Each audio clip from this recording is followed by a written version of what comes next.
Nah, yang lebih mengenaskan lagi, kasta ini dipercaya di masyarakat tidak lebih baik atau tidak lebih suci daripada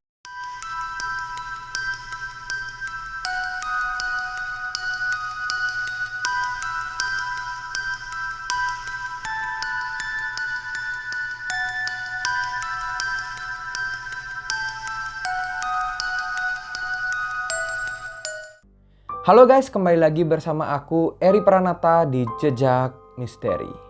Di dunia ini, seharusnya semua orang memiliki hak dan kewajiban yang sama, mulai dari keamanan, ketentraman, kesehatan, maupun secara status yang sama di mata setiap orang.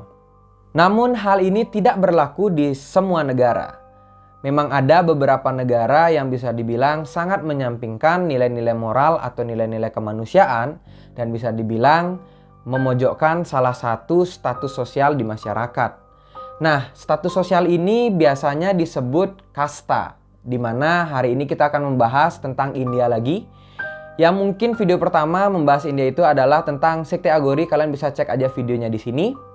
Jadi sekarang kita akan membahas salah satu status sosial atau yang disebut kasta, yang dimana kasta ini sangat terdiskriminasi dan sangat terasingkan dari masyarakat.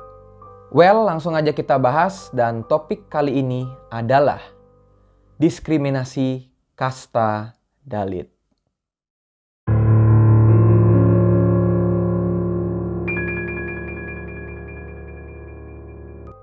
Sistem kasta di India adalah salah satu stratifikasi sosial yang tertua di dunia yang bertahan hingga saat ini.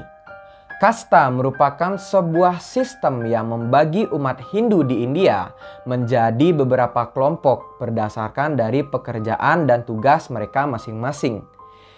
Bisa dibilang kasta ini atau sistem ini sudah ada sejak 3000 tahun yang lalu, lebih tua dari peradaban Mesir kuno.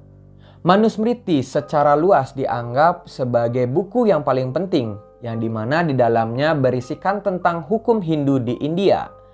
Buku ini diketahui sudah ada sejak 1000 tahun yang lalu, yang dimana buku ini juga mengakui dan membenarkan adanya sistem kasta sebagai dasar keteraturan di masyarakat. Sistem kasta membagi umat Hindu menjadi 4 kategori utama, yaitu Brahmana, Ksatria, Waisya, dan Sudra. Yang dimana kelompok-kelompok ini dipercayai berasal dari Brahma atau dewa pencipta dalam kepercayaan agama Hindu. Dipercayai kasta yang paling tinggi adalah Brahmana, yaitu pemuka agama serta guru-guru yang berintelektual. Dipercayai mereka berasal dari kepala Brahma. Nah, berikutnya ada Ksatria, yaitu para penguasa, para pejuang, prajurit, dan pemerintah. Yang dimana mereka dipercayai berasal dari tangannya. Setelah itu ada Waisya, yaitu para pengusaha ataupun ya wirausaha, pedagang seperti itu yang dipercayai berasal dari paha Brahma. Dan yang terakhir yaitu kaum Sudra, yang dimana orang-orangnya itu adalah sebagai buruh atau pekerja yang berasal dari kaki Brahma. Dari keempat kasta tersebut akhirnya terciptalah sebuah kasta yang dimana orang-orang ini adalah orang-orang yang terasingkan, orang-orang yang tertindas, orang-orang yang miskin, orang-orang yang sangat-sangat terdiskriminasi digabungkan di dalam kelompok ini yang bernama kasta Dalit atau kasta Paria. Dan dalam bahasa Inggris mereka juga disebut sebagai untouchable atau yang tidak tersentuh. Nah, kenapa mereka bisa dibilang tidak tersentuh? Karena mereka dipercayai adalah orang-orang yang kotor atau tidak suci. Kata Dalit berasal dari bahasa Sanskerta yang berarti tertindas atau terpecah. Nah, jadi dari pengertiannya saja kita sudah tergambarkan ya sebagaimana buruk dan sebagaimana tertindasnya kehidupan mereka. Yang dimana di India mereka sangat banyak sekali mengalami hal-hal yang buruk gitu. Dari masyarakat mereka ditindas, mereka didiskriminasi dan sangat-sangat diasingkan dari peradaban sosial. Beberapa hal atau hak-hak kasta Dalit yang tertindas di masyarakat seperti mereka tidak mendapatkan layanan kesehatan yang baik, mereka juga tidak mendapatkan pendidikan yang baik. Setelah itu mereka juga sangat diasingkan dari masyarakat. Mereka tidak diperbolehkan masuk ke kuil untuk melakukan persembahyangan atau berdoa seperti itu. Dan yang terakhir, mereka sangat dikucilkan dari masyarakat. Tak heran jika kasta ini disebut sebagai kasta yang sangat menderita dan sengsara. Ya karena mereka tidak mendapatkan hak-hak mereka selayaknya. Nah, yang lebih mengenaskan lagi, kasta ini dipercaya di masyarakat tidak lebih baik atau tidak lebih suci daripada seekor sapi. Jadi di sana bisa dibilang sapi sangat dihormati di sana ya. Namun berbeda halnya dengan kasta Dalit ini, mereka benar-benar dianggap lebih buruk ya atau lebih kotor dari hewan seperti itu. Jadi memang benar-benar sangat tertindas. Mereka pun banyak sekali mengalami kasus-kasus kejahatan seperti pemerkosaan, pembulian, dan penganiayaan, yang dimana karena mereka kasta Dalit, ketika mereka melaporkan ke polisi, yang ada malahan polisi tidak mau membantu mereka, malahan hanya cuek saja kayak gitu. Karena polisi mengetahui bahwa kasta Dalit ini tidak pantas untuk diberikan pertolongan. Nah, sebenarnya pemerintah sudah menerapkan suatu peraturan atau sudah menghapus sistem kasta ini pada tahun 1950. Namun di dalam kehidupan sosial, sistem ini masih dipercaya dan dijalankan hingga saat ini. Saat video ini dibuat, kasta Dalit di India diperkirakan berjumlah kurang lebih sekitar 250 juta jiwa dari total populasi penduduk India, yaitu 1,3 miliar jiwa. Yang dimana jika kita bandingkan dengan Indonesia, artinya kasta Dalit ini sudah mencapai di angka 92% dari total populasi penduduk Indonesia yang berjumlah 273 jiwa. Sepanjang sejarah, diskriminasi terhadap kasta Dalit memang terus dilakukan oleh masyarakat. Nah, ini adalah beberapa kisah yang dipopulerkan oleh seorang mantan menteri hukum dan kehakiman di India. Beliau bernama Bhimrao Ramji Ambedkar. Correct me if I'm wrong. Jadi beberapa kisahnya ini dipopulerkan oleh beliau, yang dimana terdapat sebuah desa.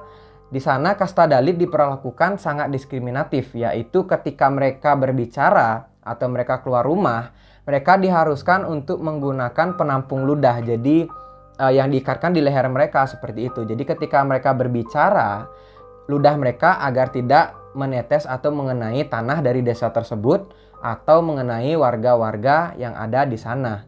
Nah, jadi kisah berikutnya juga di sebuah desa, itu para kasta Dalit diharuskan ketika mereka keluar rumah menggunakan dahan pohon. Jadi mereka harus punya dahan pohon yang diikatkan di pinggang mereka menggunakan tali, yang dimana ketika mereka berjalan akan menghapus jejak dari kasta Dalit ini, yang dimana mereka dianggap kotor atau langkah mereka tidak suci seperti itu.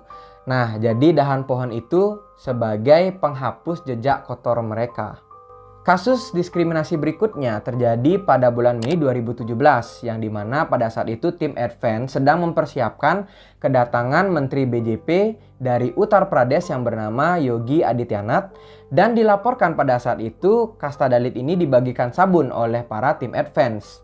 Dan mereka diharuskan untuk membersihkan diri atau mandi sebelum pejabat tinggi negara datang ke daerah mereka. Pertanyaannya adalah, apa sih pekerjaan kasta Dalit dan apa saja yang mereka lakukan untuk tetap bertahan hidup? Dari sumber yang aku baca, mereka dikatakan bekerja sebagai pemulung di pabrik batu bara, bekerja sebagai petugas kebersihan, tukang kuras, apa istilahnya itu ya, pipa sepiteng seperti itu. Jadi bisa dibilang pekerjaan-pekerjaan yang kotor dan jauh dari kata sanitasi seperti itu. Nah ya, ini semua terjadi karena mereka tidak mendapatkan akses ke pekerjaan yang lebih baik. Karena balik lagi seperti penjelasanku tadi, kehidupan mereka memang mengalami sangat banyak diskriminasi dan mereka juga ditindas oleh masyarakat sosial. Jadi mau tidak mau mereka tidak memiliki pekerjaan, dan jika mereka ingin tetap hidup, mereka harus melakukan pekerjaan-pekerjaan kotor tersebut. Dan dari beberapa sumber juga mengatakan bahwa kasta Dalit ini biasanya mereka bertahan hidup bergantung pada turis-turis yang berdatangan dari berbagai negara seperti itu. Jadi mereka biasanya mengemis. Jadi mengemis, meminta pertolongan dan belas kasihan kepada para turis yang sedang lewat seperti itu. Sebagian besar dari mereka tidak punya tempat tinggal, yang akhirnya mereka tidur di pinggir trotoar. Jadi mereka hanya bermodalkan tenda dan beberapa kain untuk menutupi ketika mereka tidur. Jadi bisa dibilang sangat miris ya, dan kasihan sih sebenarnya. Cuman ya bagaimana, karena memang sudah strata sosialnya seperti itu di sana. Nah, sekarang kita masuk ke pembahasan yang lebih dalam tentang kasus-kasus kejahatan yang dilakukan oleh kasta yang lebih tinggi terhadap kasta Dalit. Kasus yang pertama adalah pernikahan beda kasta yang berujung pada kematian. Kasus ini terjadi pada tahun 2011. Yang dimana kasus ini berawal dari sepasang kekasih yang ingin menikah. Namun pihak keluarga wanita tidak setuju karena diketahui si pria ini adalah berasal dari kasta Dalit. Nah, akhirnya pasangan ini memutuskan untuk melakukan kawin lari. Jadi mereka keluar kota dan menikah di sana gitu. Singkat cerita, beberapa tahun kemudian mereka memutuskan untuk pulang kampung. Nah, ketika mereka sudah sampai di kampung, yang didapatkan bukanlah sambutan hangat, namun mereka langsung dirajam oleh warga di sana dan akhirnya mereka tewas di tempat. Diketahui yang merajam mereka hingga tewas adalah keluarga dari si pengantin wanita. Korbannya adalah suami istri yang bernama Ramesh berusia 29 tahun dan istrinya bernama Ganggawa berusia 23 tahun. Mereka sudah menikah selama 4 tahun dan memiliki 2 orang anak. Sebenarnya sangat miris ya, karena hanya beda kasta ketika mereka menikah akhirnya berujung pada kematian. Kasus yang kedua adalah kematian Jitendra. Kasus ini terjadi pada tanggal 26 April 2019, yang dimana kasus ini berawal dari seorang pria yang berusia 21 tahun yang pada saat itu ia mendatangi sebuah pesta pernikahan. Lalu secara tidak sengaja ia duduk dan makan di depan orang-orang yang kastanya lebih tinggi. Nah, sesaat kemudian diketahui bahwa Jitendra ini berasal dari kasta Dalit, yang akhirnya tiba-tiba ia diserang dan dipukulin oleh orang-orang yang kastanya lebih tinggi. Nah, singkat cerita, keesokan harinya ibunya menemui ia di depan rumah dalam keadaan kritis atau sekarat. Lalu ibunya pun membawa ia ke rumah sakit. Nah, setelah dirawat di rumah sakit selama 9 hari, akhirnya ia meninggal. Nah, seharusnya kasus ini bisa dibilang sangat-sangat jauh dari nilai-nilai kemanusiaan. Yang dimana pada saat itu sebenarnya Jitendra hanya ingin datang ke pesta pernikahan tersebut dengan damai. Namun alhasil yang ia dapat adalah penganiayaan, yang akhirnya menyebabkan ia meninggal. Dan menurut aku pribadi, seharusnya kasus ini secepat-cepatnya diadili oleh pihak yang berwajib seperti itu, dan para pelakunya harus diberikan hukum yang setimpal. Kasus yang ketiga adalah kekerasan terhadap wanita di bawah umur. Kasus ini terjadi pada tanggal 13 Juni 2015 di desa Ganeshpura, Uttar Pradesh, India. Menurut pengaduan yang diajukan oleh ayah gadis itu, kasus ini bermula ketika putrinya sedang mengambil air di pompa tangan desa. Lalu secara tidak sengaja bayangan gadis kecil ini menimpa bayangan keluarga yang kastanya lebih tinggi yang kebetulan lewat pada saat itu. Seketika keluarga ini pun marah karena bayangannya ditimpa kayak gitu, dan mereka menganggap bahwa anak kecil ini sudah mengotori keluarga mereka. Akhirnya dengan sigap keluarga ini memukuli gadis kecil tersebut sampai mengalami luka yang serius, dan gadis kecil ini juga diancam oleh keluarga tersebut jika dia dilihat lagi maka dia akan dibunuh. Nah, jadi singkat cerita, entah bagaimana ayah dari gadis ini berhasil untuk melaporkan kasus ini ke polisi dan akhirnya ditindaklanjuti dan diberikan keadilan. Sebenarnya kasihan ya, gadis kecil ini tidak tahu salahnya apa, dan sebenarnya memang dia nggak ada salah gitu, dan tiba-tiba aja ada satu keluarga yang mukulin dia hingga mengalami luka-luka yang serius. Ini kan sudah masuknya kekerasan kepada anak yang di bawah umur ya. Seharusnya keluarga tersebut mendapatkan hukum yang setimpal juga dari apa yang mereka lakukan. Kasus yang keempat atau yang terakhir adalah pemerkosaan wanita Dalit. Kasus ini terjadi pada tanggal 29 September 2020 di distrik Hathras, Uttar Pradesh, India Utara. Seorang perempuan berusia 19 tahun ditemukan meninggal karena luka yang dideritanya setelah diperkosa oleh sekelompok pria di lapangan. Korban dikatakan berasal dari kasta Dalit, dan sementara 4 orang pelaku yang sudah ditangkap dan didakwa karena pembunuhan dan pemerkosaan diketahui berasal dari kasta yang lebih tinggi. Sebelum kematian perempuan ini diketahui ia sempat bertahan selama 2 minggu di rumah sakit di Delhi, yang dimana kejadian pemerkosaan ini terjadi tanggal 14 September yang mengakibatkan tulang belakangnya hancur. Pada malam ia meninggal, jasadnya pun dibawa kembali ke desanya dan akhirnya dikremasi di sebuah lapangan menggunakan minyak bensin.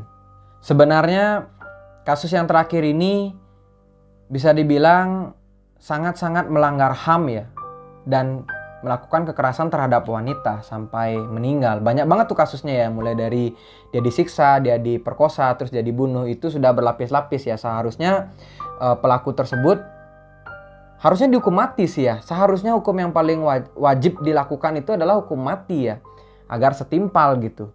Karena gimana ya, kalau misalkan pemerintah di sana tidak tegas dalam menangani kasus ini, maka akan selama-lamanya kasta Dalit ini akan terus terdiskriminasi dan tertindas gitu. Sebenarnya pemerintah India sudah membuat peraturan dan larangan akan adanya diskriminasi sistem kasta tersebut. Nah, peraturan ini tertuang di dalam Undang-Undang Penyalahgunaan Kekerasan yang disahkan pada tanggal 31 Maret tahun 1995. Ya, bisa dibilang undang-undang ini berimpak positif ya terhadap kasta Dalit, karena semenjak undang-undang ini dibuat hingga saat ini, secara perlahan persentase penindasan dan diskriminasi terhadap kaum Dalit secara perlahan mulai menurun dari tahun ke tahun. Karena di zaman sekarang juga sudah banyak orang-orang yang berpikiran modern dan sudah mulai banyak orang-orang yang sudah paham akan nilai-nilai kemanusiaan. Nah, update terkini tentang kasta Dalit, mereka secara perlahan sudah mulai mendapatkan pendidikan yang layak. Jadi kasta Dalit ini sudah mulai diperbolehkan untuk bersekolah, mendapatkan pendidikan, setelah itu juga mendapatkan pekerjaan-pekerjaan yang bisa dibilang layak gitu dan wajar. Nah, karena juga hal ini tidak lepas dari perjuangan aktivis-aktivis orang Dalit atau orang-orang India yang memang pro terhadap kasta Dalit ini, yang membela hak-hak dari para kaum Dalit sehingga bisa secara adil dan merata mendapatkan hak dan kewajibannya di masyarakat. Ya, mungkin sekian aja dulu pembahasan kita tentang kasta Dalit kali ini. Kalau misalkan teman-teman ada pertanyaan, masukan, atau mungkin mau mengkoreksi aku, memberikan saran aku, boleh banget kalian tulis di kolom komentar. Atau mungkin kalian punya referensi atau ide-ide konten yang asik kita bahas di video-video berikutnya, boleh banget kalian langsung aja tulis di kolom komentar. Bagi kalian yang suka dengan video ini, boleh banget buat like dan share. Terus kalian juga bisa support aku dengan cara klik subscribe dan nyalakan lonceng notifikasinya. Akhir kata aku ucapkan terima kasih dan sampai jumpa di video berikutnya.